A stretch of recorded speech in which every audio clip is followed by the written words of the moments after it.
one is no good. Rebounded by Anthony. 2 seconds left. Anthony for the win. Cody rolls it. Cole Anthony gives the Magic a victory. Close up Magic. All right. Welcome back to another episode of the Close Up Magic. I'm your host, Stephen Cameron, and today we got a really fun episode. We got Alex Kennedy of basketballnews.com joining us. He's been covering this team for quite a long time. He's local to the greater Orlando area, and he covers the basketball league at large, but he does focus a lot on the Orlando Magic, considering his proximity to the team and just kind of how he got his foot in the door with basketball media. So we have a really good conversation. We talk a wide range of subjects, from how he got into NBA media in the first place and his connection with basketball, some stories about his times covering the Magic over the years, and then we dig into this team. He's got he did a cool deep dive article on Paolo earlier this year.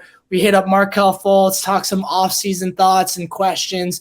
Just a really fun conversation with Alex Kennedy of basketballnews.com. So make sure you give him a follow and stay tuned for that part of the episode. Before we get to that, let's cover some ground, some housekeeping stuff. If you want to support the show financially, there's two ways you can do it. You can buy yourself some merch, or you can become a Patreon member and financially support us that way. Those are two ways that directly help us. Those are things that immediately impact us as a team. We are able to redistribute any income we get from those types of endorsements and sponsorships that go right back into either our organization to upgrade equipment, or we will be doing some giveaways again soon. I think we're going to be giving away some tickets to end the season soon, which is really fun. Another thing you can do is you can like and subscribe and leave a review on whatever platform you were listening to and reviewing this on. If you were watching this on YouTube, go ahead and hit that subscribe button. If you're listening to this on a podcast platform, make sure you give us 5 stars review. All that stuff helps us out.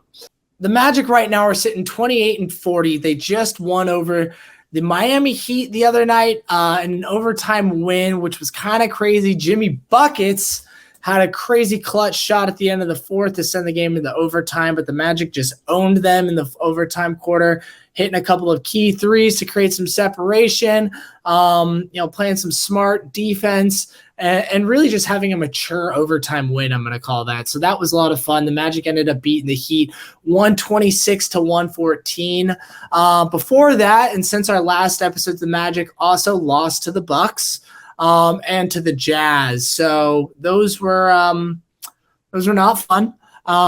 We lost both those. Again, the Magic haven't had a winning streak since the beginning of the year, and they've only had, I think, 4 winning streaks this entire season of more than one game. So hopefully the Magic can get that going in the future.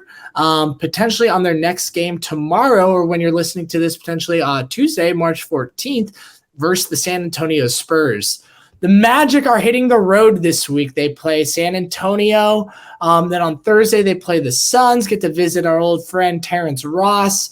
And then Saturday and Sunday, they have a back-to-back before heading back. They play the Clippers on Saturday, and then the Lakers on Sunday. No Mo Bamba in that Lakers game. He's got a ankle sprain, so he's out for a few weeks, unfortunately. But that's going to wrap up the upcoming games before you hear us again next week, which is exciting. So this is their last big road trip of the season out west. We'll see how they do. Hopefully it's another, more wins than losses on this, and we can start getting some good traction to end the season. The Magic have slipped a little bit in the defensive rating. They are sitting at 19th in the league. They were a little bit closer to 16 last week. And offensively, they're 25th, which hasn't really changed much. So just wanted to throw that out there. They are still sitting 5th in the lottery odds right now. Okay. We have an exciting sponsor this week. We have FanViews sponsoring the show, which is a nice new upcoming app that's all about connecting the fans to players. they're recently breaking into the Orlando Magic with their first Magic-related player. They have Franz Wagner coming up this weekend. You'll be able to get some more information on that and how you can participate in that. But it's fan-to-athlete interviews. Fans submit questions. There's a voting system to whatever questions get the most votes are the questions that are going to get asked. And then at the very end, whatever question is submitted with the most votes is going to actually be the person who gets to ask the questions and have a 5-minute one-on-one interview with Franz Wagner. It's really cool. It's a really cool opportunity for fans who want to have that opportunity to ask questions directly to Magic players, in a one-on-one setting through this app. It's really cool. It's all through the FansView app, which is free to sign up for. And if you want to have a chance to talk to Franz Wagner, go ahead and check out this app. The other thing you can do on this app, which is really cool, is fans can record their own analysts with fan breakdown features up to 60 seconds. They're actually doing a giveaway this week, a $250 giveaway to the top liked fan breakdown on the app. The promotion will end on Saturday, March 18th, and the winner will be announced on Sunday. But you can go on the app. You can do these 60-second breakdowns. And if yours gets the most votes, if yours gets the most views, you're going to have a chance to win $250, which is really cool. There's live chat features during games, which is really fun. You can interact with different people on the app watching the same game as you, giving your exact thoughts and breakdowns and opinions on what's going on. If you're frustrated, if you're psyched, you can share it all through the live chat feature on the app, which is really cool. And it allows you to kind of like build your community and build your crew through this app with other fans. It's really fun. And then again, it's all about connecting you to your favorite players. So, they've had other interviews in the past, but again, this week you have an opportunity. You could be connected with Franz Wagner of the Orlando Magic and have a private one-on-one 5-minute interview with him, and have your questions and other fan questions answered. It's really cool. So go check out FansView. You'll be able to find their link in the show description, and also on our Twitter feed. So check them out, FansView app. Until then, we're going to get to this conversation with Alex Kennedy of basketballnews.com. Hope you enjoy it. Peace. All right, everyone, like I said in the intro, we got Alex Kennedy of basketballnews.com with us. Alex, how are you doing tonight, man? Thanks for joining the show. I'm doing well. Thanks for having me. I appreciate it. Yeah, no problem. I wanted to connect with you and get you on the show for a couple of reasons. One, you're an established NBA media member with basketballnews.com. You're also local to the Orlando area. For those that don't know it, you live in Lakeland and, have your finger on the pulse with the Orlando Magic.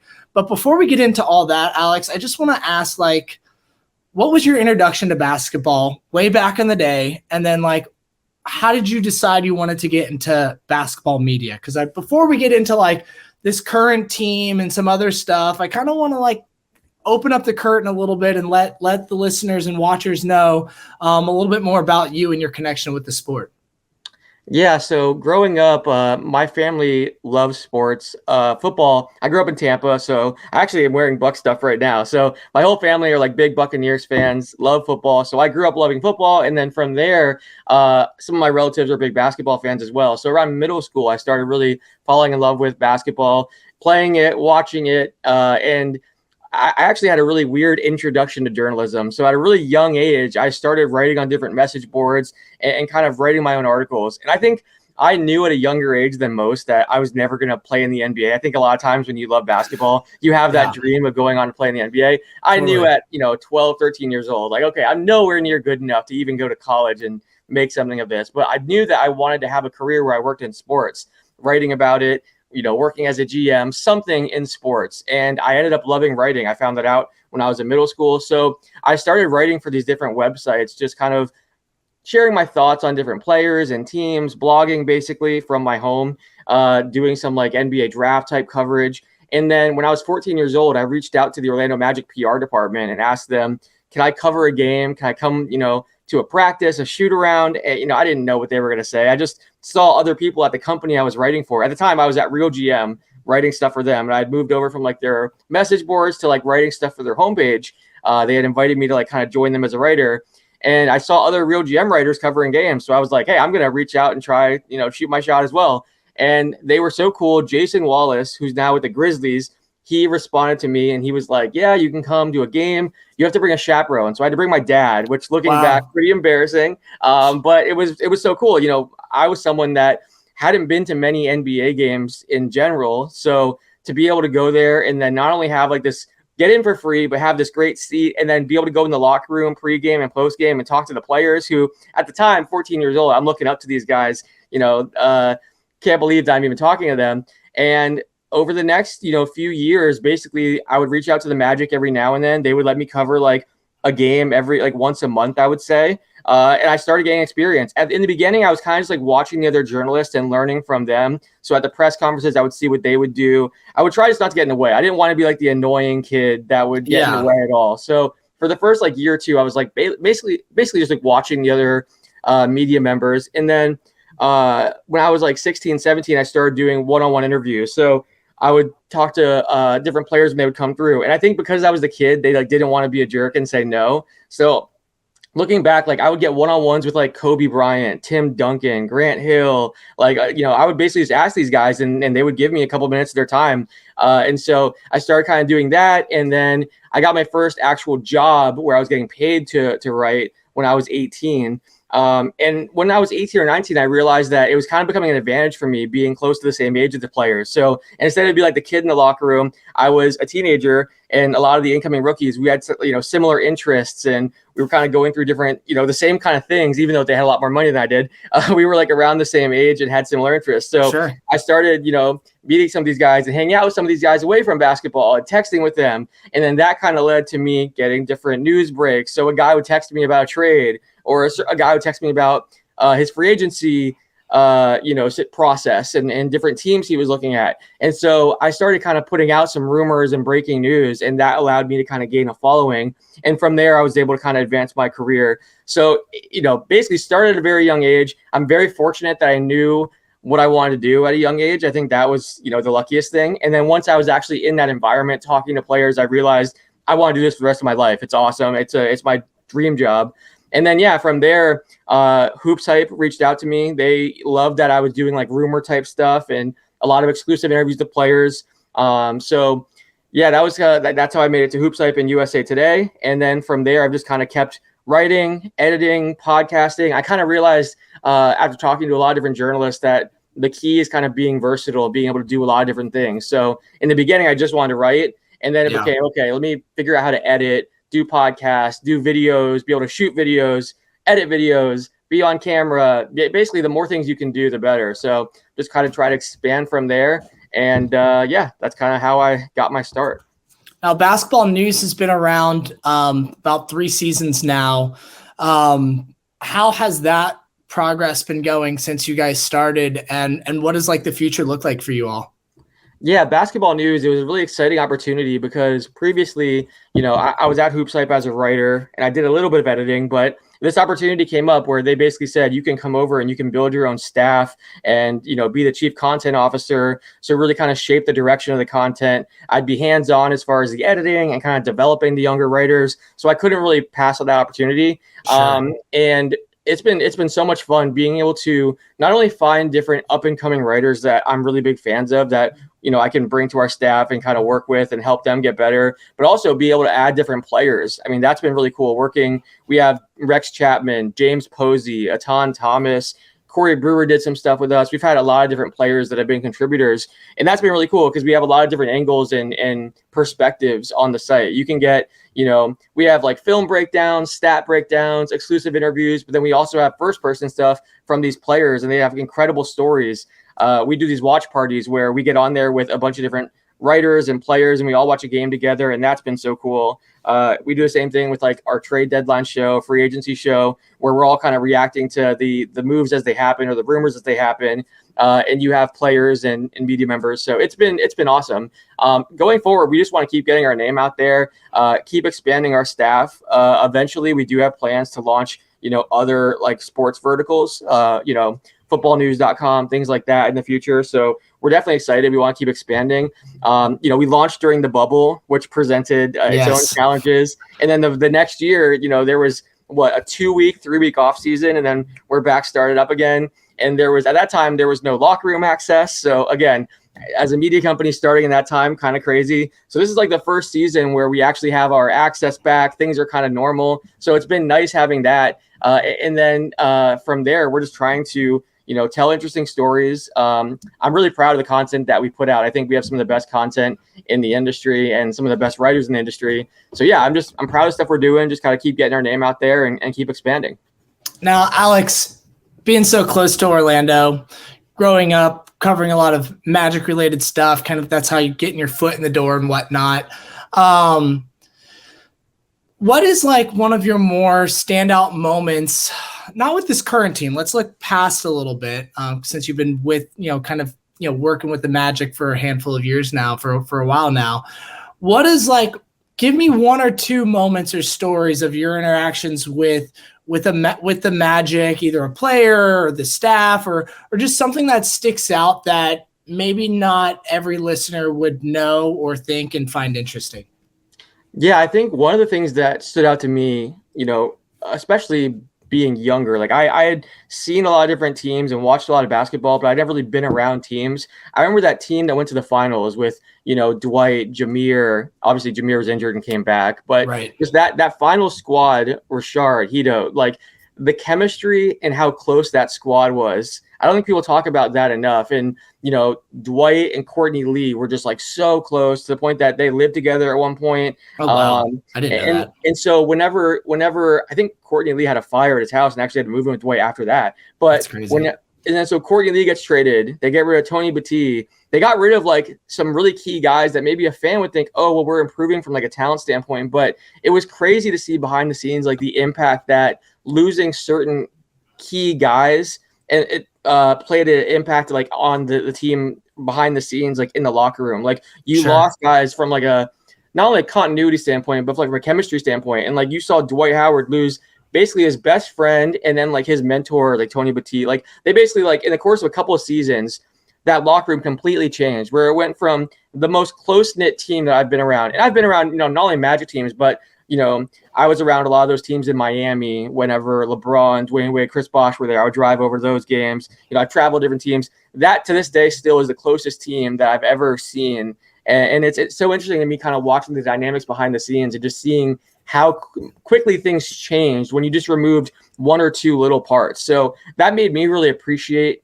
chemistry and continuity and some of that stuff even more. And there's a lot of things happening behind the scenes, like in an NBA locker room, not only just like from an on-court standpoint, but just from a relationship standpoint. And, these guys have to get along over the course of a season. And that team to this day, it just felt like a family. Guys were really, really close. And then a lot of things kind of happened that obviously led to the team breaking apart and struggling. Sure.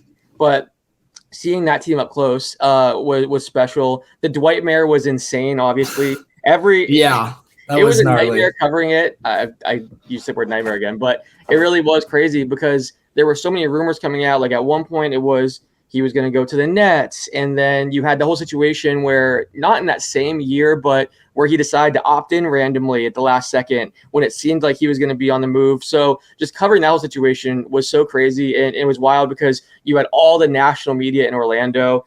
So for the first time, you have all these guys from ESPN and Yahoo, and they're all trying to get their scoops and stuff. I remember one situation. I don't know if I should tell a story, but one story that I remember from that period was before the whole Stan Van Gundy, Dwight Howard situation where they had the awkward press conference. I remember Dwight apparently had wanted Stan gone for some time. And at the beginning of that season, or, right at the start of that season, he had talked to ownership and he had said, what would it take to kind of have a coaching change? And they're like, look, we're not firing Stan. He's a great coach, And he was like, well, how many games do we have to lose in a row to fire Stan? And they're like, Dwight, don't try to have a losing streak just so we fire Stan. And like that kind of gives you an idea of how Dwight was at times, especially at that point in his career. And people don't realize like Dwight, not only was there the Stan stuff, but he got very involved from a personnel standpoint. Like I know he had a list of players that he wanted and certain guys that they went after were like, handpicked by Dwight, or at least he had a lot of input. And some of them worked out, some of them didn't.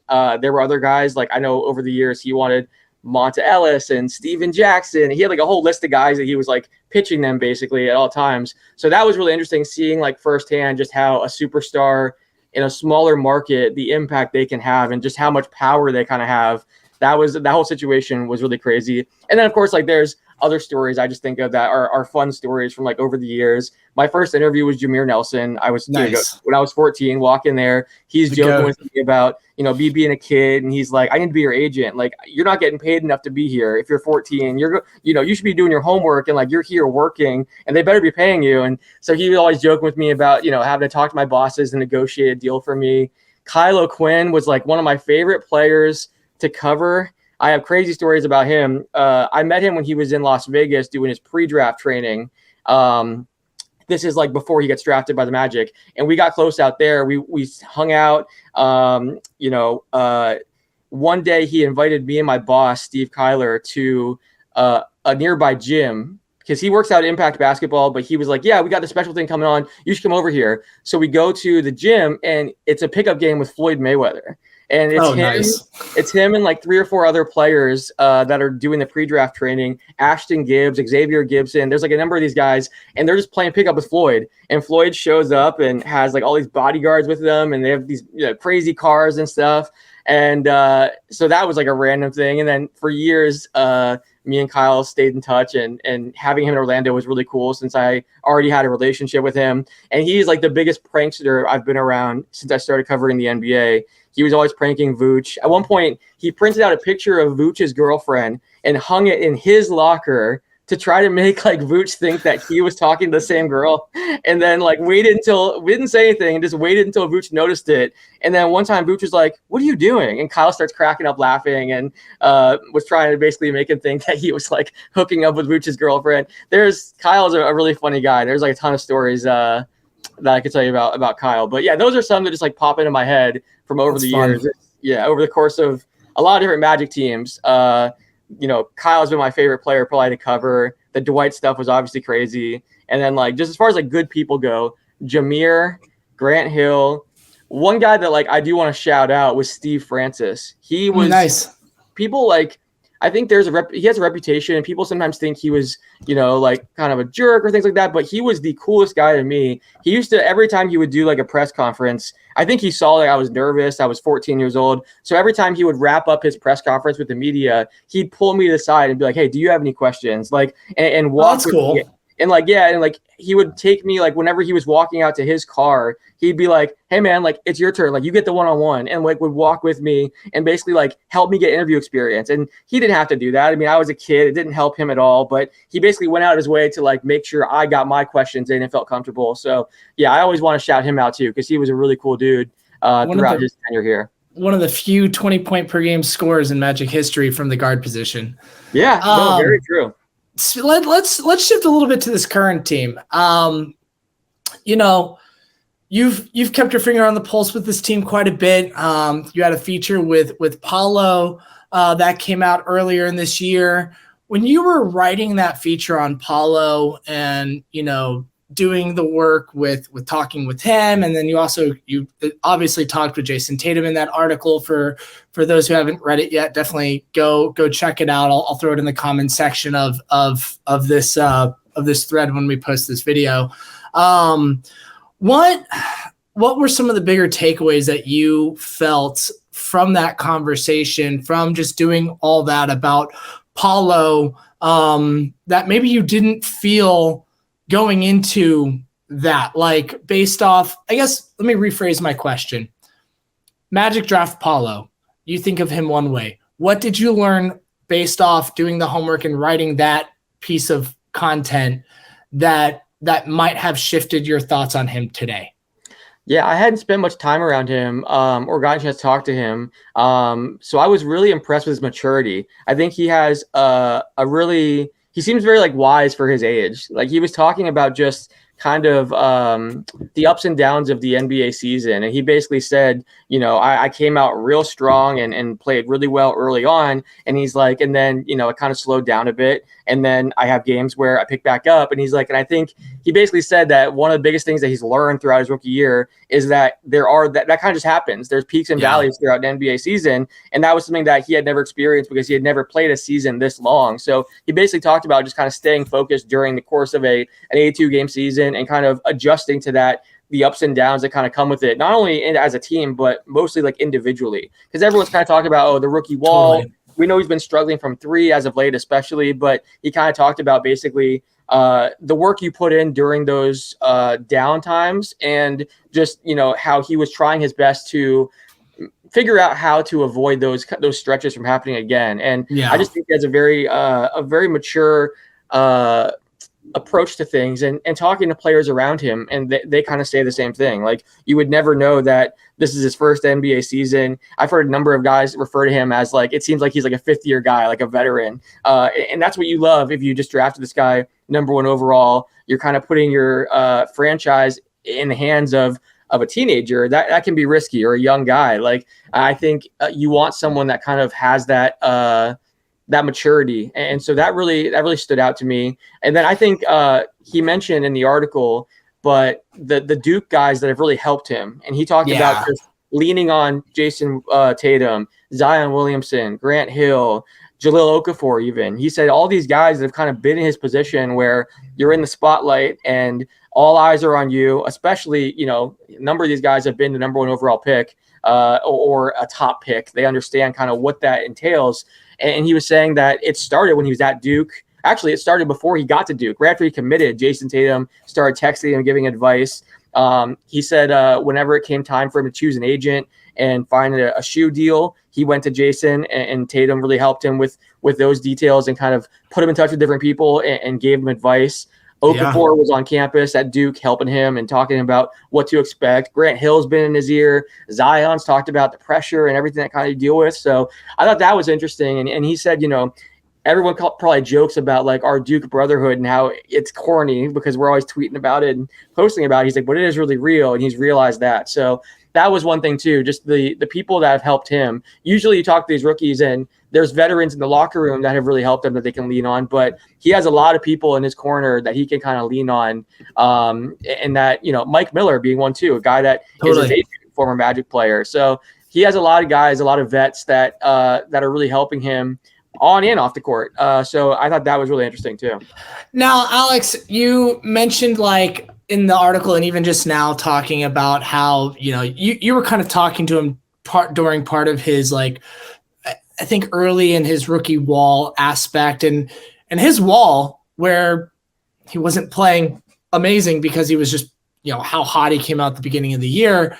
It lasted quite a while. It lasted, I think, longer than what most rookie walls were. And, because it kind of started coming in beginning to middle of December. And really, he's just starting to come out of it, I would say, in the last week or two. Yeah. He's obviously had moments here and there of doing really well. But, I think for the month of, February, he shot, less than 10% from three or something like that, making, I think only 1 or 2 threes the entire month. Or something like that. Yeah, it was pretty gnarly. What do you contribute to Paolo? What do you contribute caused that stretch of play? And what do you think it's gotten, what do you think has happened to kind of help him get out of that, where we're starting to see him crawl back out? The start of this month, I'd say is probably where things have started to shift a bit, in my opinion, for him. Yeah, I think anytime you talk to rookies, they always it's always an adjustment whenever you're getting used to the NBA schedule, and not only that, but the traveling that comes with the NBA, because these guys are usually, they wrap up a game and then they're immediately traveling to the next game. Sometimes you got a back-to-back. Sometimes you have a game 2 nights from now. You have to really adjust to the lifestyle, being able to travel. You have a ton of time on your own, ton of free time. It's just different than anything they've ever experienced. Totally. When you talk about the schedule, the travel, all that kind of stuff. So I think that, he was able to really play well in the beginning of the season. There wasn't a ton of film on him at that point. I think it was a combination of hitting a rookie wall, because usually it's no coincidence that a lot of these guys, these rookies, really start struggling around like game 40, 50. Like when they're used to playing 30 games in the college season, or even now, like some of these guys with AAU, they play quite a few games when they're younger too. But 40, 50 games, that's where I think it really starts to be like, man, this is, your body feels it. It's different. And I've talked to guys like in the second half of a season, they talk about just, the aches, the pains. Like obviously that's probably more for like veteran guys too, but I'm sure that it takes a toll on the body and you're feeling that in the second half of a season. So, and it's also trying to get up for every single game. In the beginning of a season, he's in the NBA. There's tons of excitement and stuff like that. In the second half of a season, when you've kind of gotten used to it and things were becoming a bit more normal, you're trying to get up for every game. You're trying to push through bruises and soreness, and you're tired, fatigued. So I'd imagine that's part of it. I'm sure the All-Star break helped him. That's you talk to rookies and they've talked about being able to kind of use that period to rest a little bit. That break is significant, and it helps guys, not only just veterans, but also young players.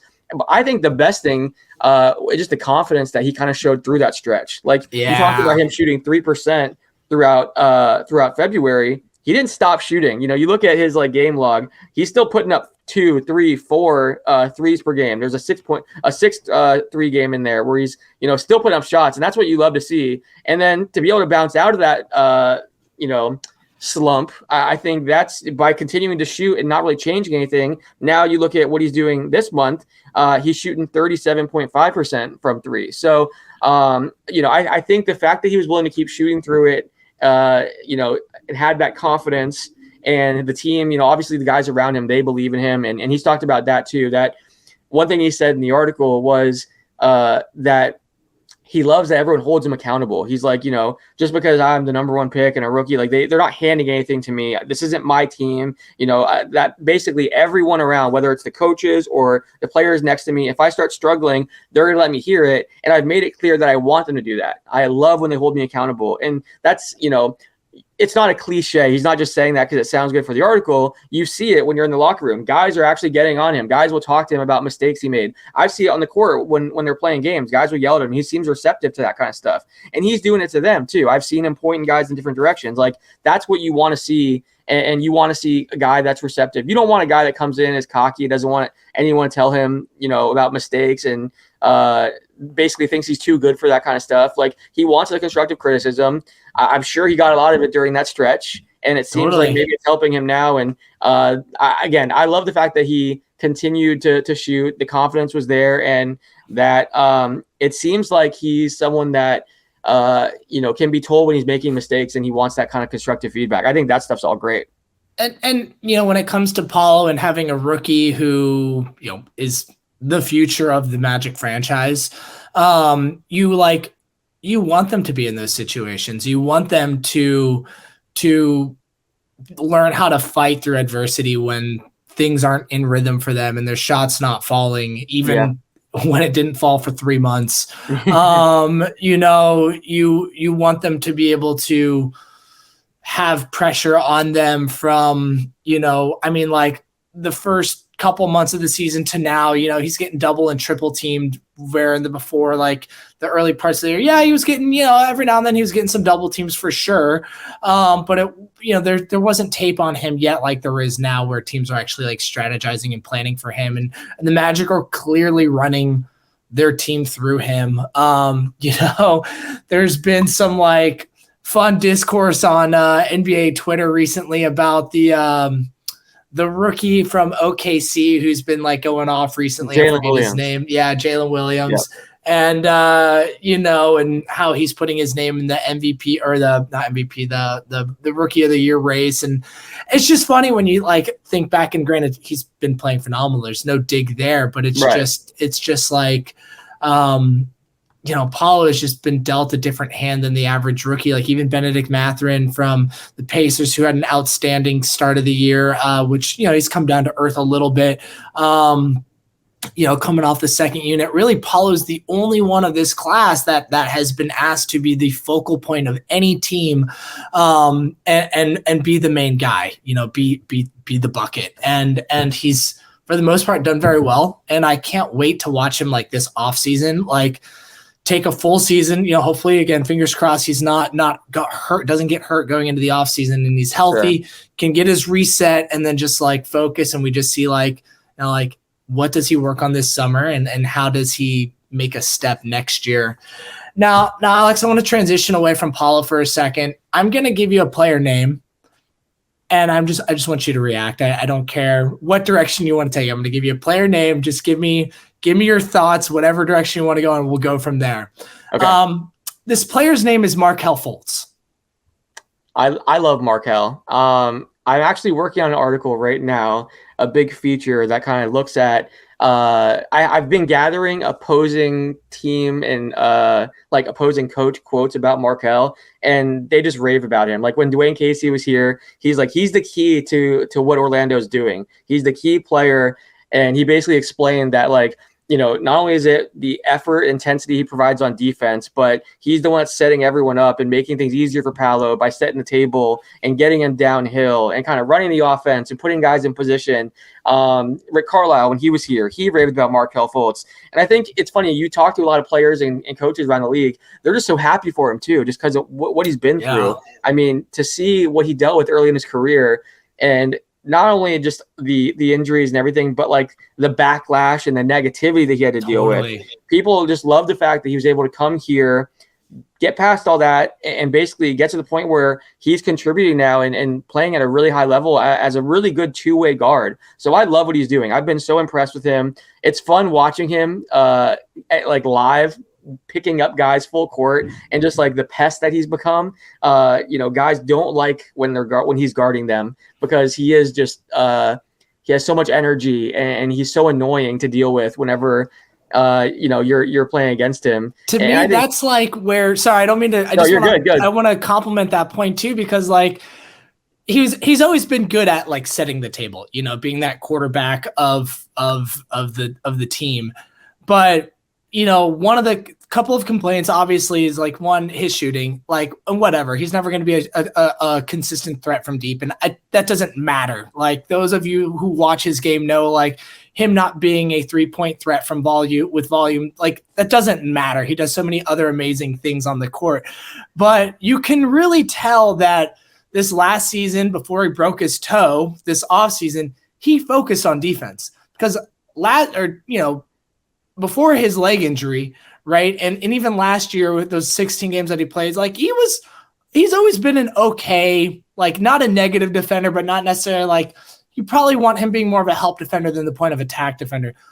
Now he can easily hold his own on point of attack defense and like kind of be that perimeter defender, whether he's playing next to Gary Harris or Jalen Suggs or Cole Anthony or even Franz, even like he can be the guy that is guarding the main guard on the other team if he wants to, where a couple seasons ago, you probably didn't want him doing that. You wanted him playing more help next to someone else. And I just think that's a testament to how hard he's worked. And I think that you just talked about it, like his defense improvement this season has been amazing to watch. I think what else excites you about him? Sorry, I feel like part of it too is like I think he probably realizes long term, if I want to, be able to reach like the heights that I want to reach in my career, if I'm not a guy that's shooting, 35+% up from 3-point range, then like I need to step up in every other area. Yeah. He's always been a good passer, to your point, and kind of can run an offense, but you can't be a guy that, can't shoot the ball from 3. And then also is like a liability on the defensive end. So he's really stepped up, to your point, and it's been awesome to see. And you look at just like how many deflections and stuff this team gets, and he's a part of that. I mean, he's a big part of that. It's just you watch teams come in here all season long. It's so fun watching like contending teams come through. Like obviously the Magic beat the Nuggets, the Celtics 3 times. There's a bunch of different teams they beat. But talking to Jaylen Brown after that, the last Celtics loss, when the Magic won the 3rd game, he was just like, this team is so frustrating. They're unorthodox. You don't see many teams like this. He's like, they're constantly getting their hands, into the passing lanes. They're so big, they're long, they're physical. And he compared it, actually, he's like, it's like playing the Cavs last year, when they had their big lineup, or the Raptors with like their length team. He's like, it's like a combination of those two teams. So he really complimented like the length, the physicality, and just how frustrating they were. And Markelle, I think, is a big part of that. So when you have all those big, long pieces around him, and then you have Markelle picking up guys full court and getting into them, it's just I've been so impressed with him this year. I think it's interesting to me. His mid-range shot, the form on it looks so good. And then when he shoots threes still, it looks like it's coming from his chest, and it looks like a totally different form. So when I interview him in about a week or two, I'm still setting that up. I have all the other quotes, but I need to talk to Markelle. I want to ask him about that because it seems like it's a perfect form when he's like, pulling up or stepping back on mid-range shots. Even like his free throws look okay. It's just the three-point shot is like the one thing. And it's interesting, not to go too long here and be too long-winded, but so he was on a podcast of ours at Basketball News called The Rematch with Etan Thomas. I think it was 2021. And it was the first time he had really opened up about his injuries and everything he dealt with. And the way he explained it was, he said his shoulder, it felt like he was wearing a jacket that was too tight, like a blazer that was too tight when you try to shoot free throws. So it messed everything up. And he said there was times that while he was shooting, his hand would go completely numb. So those times where he was like double clutching or like pumping and like pulling the ball back down and not shooting, he's like, my hand would go numb. And I didn't want to shoot with a numb hand. So I was holding it back and like basically like waiting for my hand, the feeling to come back and then shooting. So he explained it and basically talked about the pain he was in, how limited his mobility or his, basically how like he couldn't rotate his arm and like just how limited he was as far as like his mobility and everything there. And it was so interesting. And so he said that he wanted to play through it because he was a young player. He doesn't want someone else taking his spot. He doesn't want fans to think, oh, he doesn't want to play through injuries. He's not tough, especially being like in Philly where that stuff is rewarded. So he's like, I need to play through this. He didn't even mention a lot of this stuff to the team initially. So he's talking about that and just like how going back, he wishes he could kind of sit it out and just get healthy and get back to 100%. But he said he taught himself a lot of like things and picked up bad habits because he was in pain or wasn't able to move his arm a certain way. So that's where like the different form comes from, the different free throw shot and all this stuff, because it was like what was comfortable at the time. So I want to ask him about now that 3-point shot. Is that a result of the bad habits he picked up when he did have that period? And like, is that something he's trying to change? Because he was able to change his mid-range shot. I mean, it's perfect to our point here. Like, but I guess I'm still curious, like, are there any of those bad habits that still exist in his game? How do you kind of get through that period, and where is he at now with it all? Because you can tell there's still times he gets the ball and he does not want to shoot. He'll do it more. There's definitely times now you look at like his game log even, and there's definitely games where he'll put up 1-2 shots. Sometimes he'll put up a number of shots from 3, but like it's still not his top choice. I think he still feels like it's not a good shot, and there's better options out there, so he just passes it along. But it's interesting to me just why his form is different, and I'm curious about just the bad habits and why that is. I mean, have you noticed that too? Oh yeah. And my theory on that is that it just takes so much more effort to shoot and strength a ball from 3-point than it does in like the mid range. And so with it having to be like a different force that has to go behind the ball there, I think that's what causes his form to like tweak there. Yeah. And that's my guess. Obviously, we'll hopefully find out the real answer. It almost looks like Sean Marion, like S. Yeah, it's weird for sure. And granted, he's actually like shooting him at a decent clip this year. I mean, like he's like averaging like 1.2 shots from 3 a game, which isn't bad. Right. But like, I mean, when he the thing is, it won't ever matter. I don't think he's ever, unless he starts getting, his volume up 4 or 5 times a game behind the 3-point line, he's never going to get respected there. So even if he's hitting them at 36, 37% on this low volume, he's still never going to get respected to create that spacing that is so desired from a gravitational shooter from 3. That's a good point. But that's why, you need Paolo to continue, or Franz to continue to shoot 37, 38% from 3, which he is doing right now. You need to have another shooting guard next to him that like Gary Harris right now, who's shooting, I don't know, 38, 39% from three, maybe a little bit more. Maybe he's closer to 40. I haven't looked at his stats in a minute now, but his volume's a little bit lower. I think he only shoots about 4 per game from behind the arc. You'd like that to get closer to 6, 7 per game, in my opinion, or to find someone else kind of to fill that role. That's why it's really important that Wendell Carter Jr. can hit 3-point shots from time to time, which you need from a big when you're playing next to when you have Markelle Fultz in the line. Just all these little contributors to me that can help help with the spacing that you don't get from the 3-point. Now, granted, you get spacing in other aspects from Fultz, because when he's driving, he's collapsing defenses. Yep. He's got his herky-jerky movements that allow him to get anywhere on the floor to open up and create spacing for others, which is really cool. Now, considering you got your 3 main dudes kind of locked in focus, in my opinion. You got Paolo, Franz, you got Fultz. The front office probably is not looking to move off or make any decisions on Jalen Suggs or Wendell Carter Jr. right now. Maybe there's some up in the air about Cole and his long-term future with the Magic. But this team, as we start to conclude our conversation here, this team going into the off season, what do you think are some of the bigger needs that they should focus on, or just go into the offseason, going into next year, how do you think the Magic front office and just players in general should focus this offseason? I was about to ask you the same question. What do you think this team needs? What's the one piece? Because it is interesting when you look at this team. I think you obviously have the 1-2 punch of Paolo and Franz, and that's, how many teams have 2 guys that can create for themselves now? There's at that size, that are, it's going to be exciting to watch them develop. I've done the math. I actually broke this down. So it's I don't have the exact numbers off my head anymore, but you looked at the Celtics, who have Tatum and Brown, but I think Brown is 6'9" and not 6'10". I think there's an inch difference there.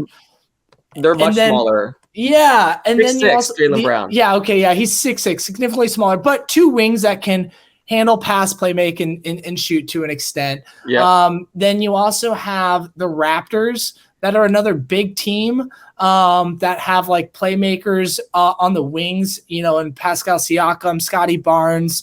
But I think one of them also isn't 6'10". So there's I think Scotty is 6'8" or something like that.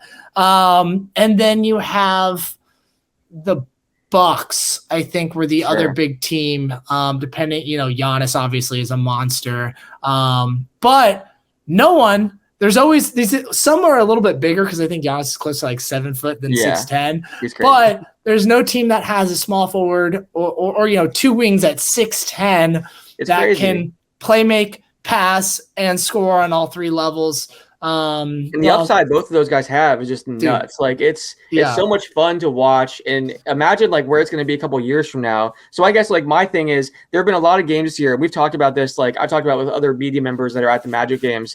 I think having shooting around those guys is important. Yes. There have been a lot of games where it feels like halftime comes around and the Magic are shooting 20 something from 3% or 3-point range, and they just aren't knocking down those pieces. And to your point, it does make it's important that you have the pieces like Gary Harris, who, by the way, he's up to 43% from 3 now. 43. I didn't know that. He's really gotten up there. It's killing. You're right. It's gotten up recently. That's impressive. I think Wendell Carter Jr. He's been important. Having those pieces is definitely big, but right now Gary Harris is the only guy shooting above 40% from 3. You had Jonathan Isaac, who was shooting 40% in his brief stint, and that situation just heartbreaking. Obviously, I feel horrible for him.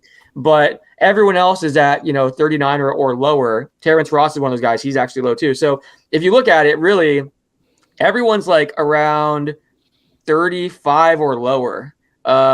Even guys like Cole Anthony, Wendell Carter Jr., they're at 34%. Jalen Suggs, 31%. Mo Wagner, 30.9%. Markelle Fultz, 30%. So I think having shooting is the biggest thing. I want to see what this looks like, where you have Markelle being able to kick out to better shooters. You have Paolo and Franz being able to kick out to shooters. I think that's just going to help them so much from a spacing standpoint. It's going to help them create for others. I was gonna say having like looking at like Mikal Bridges or someone like that right now, like a Desmond Bain. Obviously, those guys don't make grow me on dream, trees. man. Come on, that's the dream. Yeah, but like those guys don't grow on trees. But like, can you imagine someone like that, or you go try to find like a 3-and-D type guy in the draft that can develop, and because you remember like someone like Desmond Bain went way later in the draft than they should have because he was older.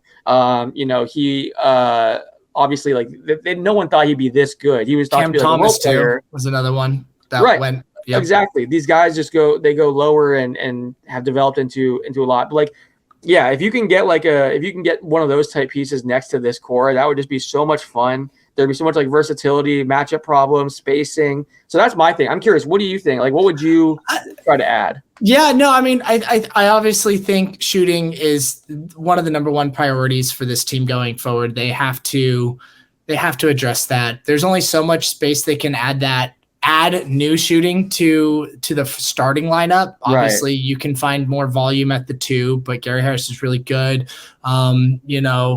That volume and consistency, maybe that's coming from internal development with, potentially Jalen Suggs in another season or 2.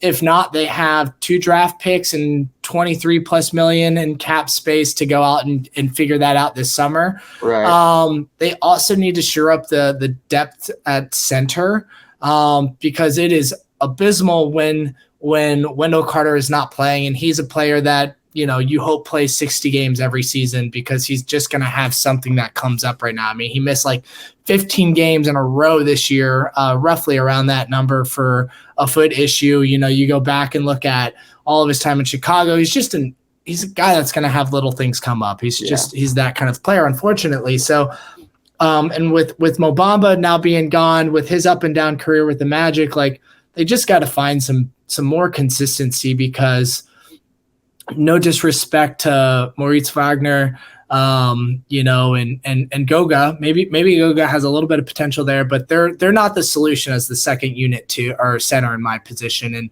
And Bol definitely isn't. There's no question about that. He's this weird wing that it's not his game. Yeah, not his game. So that's got to definitely shore up, in my opinion. Find some shooting. Whether it's and the shooting also has to come in the second unit too, right? Mm-hmm. Because Mosley is constantly playing with at least one of Paolo or Franz on the floor at all times for the most part. Every now and then, I think in the third quarter, there's a stint where maybe there's not, maybe they're not both there and he's just running fully on the second unit. But they need to have guys, even if you can't do much in the first to add more, you got to find it in the second. But also, like, you do need Paolo to continue to develop his shot. Oh, like, for sure. Paolo needs to lock himself in the gym and just shoot 1,000 threes a day for the next, for the rest of the summer. Franz too. I'm actually surprised he's actually shooting it at almost 38%, I believe, for the season from 3. But he needs to continue to not let that be a fluke season and let him get closer to 38%, 39% from 3. Wendell Carter too. He needs to do that. So I think it's a mix. Like the biggest things are shooting internally and externally. Draft. When I say externally, I mean draft free agents, bring them in, and then internal development with who's already currently on the roster. There probably needs to be a consolidation trade at some point. So whoever we draft with these potential 2 first-round picks can have opportunity to actually play. Because at this point, roster's getting a little thick, so there needs to be some decision making there, and that might open up opportunity for shooters to come in. And then the other thing, like I was mentioning, is shore up the backup center position, and let's get some depth there. Now, granted, if we get lucky and get to draft Wemby, Wendell Carter is a nice backup center in my opinion. So can you imagine just how insane that would be? Like this team, just how fun this team would be. It's insane. That would blow my mind. Alex, we're going to end this conversation on something fun. And I've been doing this the last couple of episodes. And then I also, for the last week plus, I've started doing this once a day. So we're going to spin the tankathon. All right. The Magic are currently sitting 28-40, which is the 5th best odds in the lottery. They're probably not going to catch Charlotte. That's got 22 wins. And they're probably I don't expect them to jump too much higher in the standings. Yeah. There is 3 teams tied for 6 at 31 wins, but Washington, Portland, Indiana, I don't know. It's a race. They could jump up a spot or two, but right now the Magic have 10.5% to jump up to first place. The 4th position has 12.5, and then positions 1 through 3 all are tied for 14th. So pretty good odds, in my opinion, to jump up. And they have a 48% to stay in the top 4. All right. So, 42%. 48 is position 4 at Charlotte. So, Alex, we're going to spin this lottery real quick. I like it. All right. This is not a great day for the Orlando Magic. Uh-oh. I'm just going to say this. It's kind of wild. We have the Raptors jumped up 9 positions for the first pick. Wow. Chicago jumped up for the second pick, which means we do not get the Chicago pick. That goes to next year, which I think is top 4 or 5 protected. I can't remember if it jumps to top 5. San Antonio stays the same. Detroit fell back. Houston fell back. Charlotte fell back. Orlando fell back to 7th. This is a nightmare scenario. This is not a good one. We lose the Bulls pick and we move back to 7th. So not ideal. Maybe we can get lucky and get the second Thompson twin, around there if he's still available, or someone else in the draft. I'm not super deep in the draft stuff yet, so I'm just throwing out some random guesses there. But by the way, Wemby in Toronto, another team that just like the length and size is insane. Like that's obnoxious. Some team is going to get just this create a player cheat code, and if you put them on a team like an Orlando or a Toronto or one of these teams that have like a ridiculous core already, it's just the matchup nightmare. It's gonna create so many matchup problems. It's gonna be a lot of fun. I was talking to someone at a Magic game recently, and it was a scout for a different team, and he was saying, he's like, obviously aside from his own team, he's like, I would love to see Wembanyama on this team. Like, there's not many teams that would be more fun at like a destination for him. And he's right. I mean, it would be so interesting to see him alongside Paolo and Franz on this team. Like, I think that would be a ton of fun. But I'm biased because they're right in my backyard, and I've been around this team my whole life. I know you're biased too, but it would be crazy. It would be a lot of fun. I wouldn't kill, but it'd be really nice to have Wemby on this team. What's crazy though is like it's not. I do this spin every day, and for the most part we don't move back too much. This is one of the further ones we have moved back, but like there's a lot of times we're still top 4, and then like Chicago pick jumps up 1. It's like, if we're 4 and 6, can we move up to 2 or 1 or 2 or 3? And really get who we want, and consolidate a little bit. I don't know. It's fun to think about. We were talking about this before too. Like, this is why seasons like this, I think, are so important too. Like, you don't really, I think when you have a guy like Paolo and you have a guy like Franz, you want to put the ball in their hands, like run everything through them. And even if you're not going to be a play-in team, you want to learn and see everything that, you want to. It's a great experience for them. It's great to learn about the team and what you kind of need around them, because that's what you want going forward. And it's great for situations like this where you can land their top pick. So like, I'm a big believer in like being in the middle of the pack is like one of the worst things in the NBA. I think it's better to be either, if you're not a contender, I'd almost rather be in Orlando's position where you have that promising young core. You're better than your record indicates, really, especially given all the contenders and top teams they've beat this year. Like, we've seen what this team looks like when they're playing their best basketball. Like, the flashes of like brilliance are crazy. So that promise that we've seen, plus the potential of adding another top stud in the draft, and to your point, all the cap space and stuff they have, it's just like it becomes really, really exciting. Like, I have a bunch of friends that are Magic fans, and like I feel like this is the most excited people have been about this team and kind of where they're at as a franchise since that finals run that I mentioned like years ago when the core was all kind of together. It seems like of all the teams, I know the NBA, they did like a survey recently where they asked a bunch of media members about like the best young core in the league, and I think the Magic were number 1 or number 2. It was either them or Memphis, and they were number 2, I think. But I mean, it's not even just Magic fans that are biased and excited. Like, league-wide, this is widely regarded as maybe the best young core in the league. It's been a lot of fun. I mean, we definitely the coverage has been fun this year because there's a lot more talk about about us on a national level, which has been exciting. Obviously the ceiling on this team is unreal, as it's going to develop in the next couple of years, which will be really fun and exciting as long as nothing crazy happens. Hopefully not, crazy in a bad way. As someone who's been following this team for decades now and been covering this team for 5+ seasons, this is the most excited I have been as someone covering them and whatnot. And it's a lot of fun, man. Alex, I want to appreciate you and thank you for coming on the show. It's been great talking with you for almost an hour now, just over 50 minutes. I know where to find you, but for the listeners of the show that might not be familiar with you or your work online, why don't you go ahead and tell the people where they can find you?